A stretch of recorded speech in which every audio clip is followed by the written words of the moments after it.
भारत के सभी राज्यों की खबर SNS न्यूज चैनल पर, खबर जो आपको रखे सबसे आगे।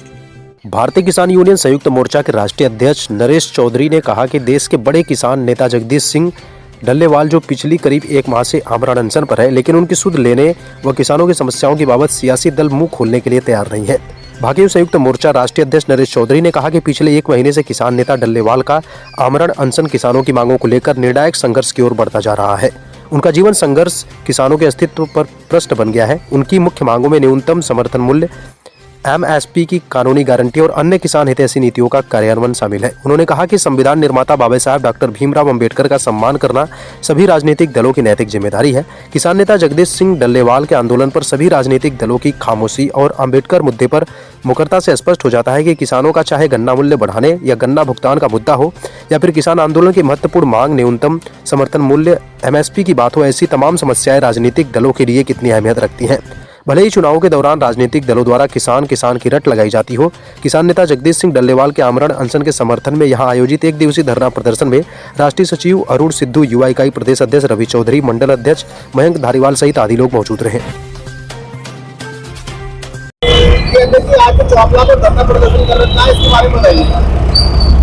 आज मैं आपके चैनल के माध्यम से बताना चाहूंगा, हमारे जगदीश सिंह डल्लेवाल जी संयुक्त मोर्चा के आह्वान पर वो आमरण अनशन पर बैठे हैं। एक महीना हो गया आज उनकी तबीयत बहुत ही नाजुक बनी हुई है। किसी भी समय कोई भी अनहोनी घटना घट सकती है।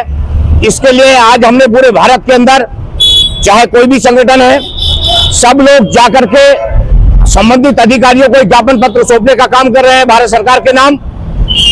ये भारत के प्रधानमंत्री और भारत की सरकार इतना अड़ियल रवैया अपनाए हुए है। इस सरकार को थोड़ा नरम रवैया अपनाना चाहिए किसानों के प्रति। देखिए, किसान अन्नदाता है। एक तरफ तो सरकार किसान को अन्नदाता कहती है, दूसरी तरफ उसका मखौल उड़ाया जा रहा है।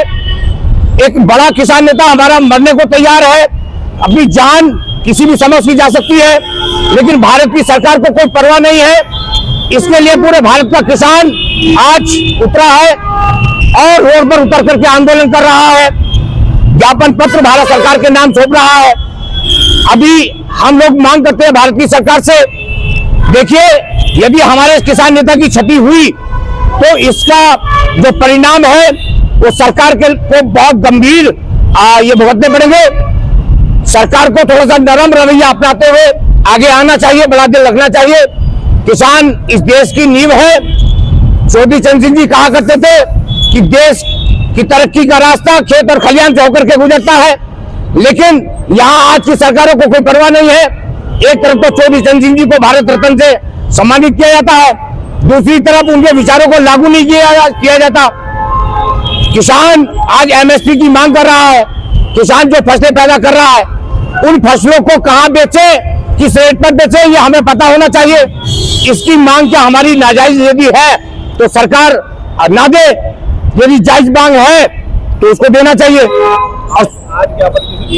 आज ज्ञापन यहाँ जो भी संबंधित अधिकारी क्षेत्र में आते होंगे, SDM धनोरा हो सकता है यहाँ, और उनको ज्ञापन सौंपा जाएगा भारत सरकार के नाम। कई बार ज्ञापन दिया जा चुका है, लेकिन समस्या का समाधान नहीं हो रहा है। क्या करेगी आप? देखिए, मैं आपके चैनल के माध्यम से, ये बहुत अच्छा क्वेश्चन है आपका, बताना चाहूंगा। इस देश के किसानों को जब से ये सरकारें आई है भाजपा की, तब से किसान को इग्नोर किया जा रहा है। किसान के साथ द्वेष भावना के साथ व्यवहार किया जा रहा है। किसान को पराया ऐसा कर दिया इन सरकारों ने। ये रवैया सरकारों का बिल्कुल ठीक नहीं है। इन सरकारों को ये किसान ही चुनता है।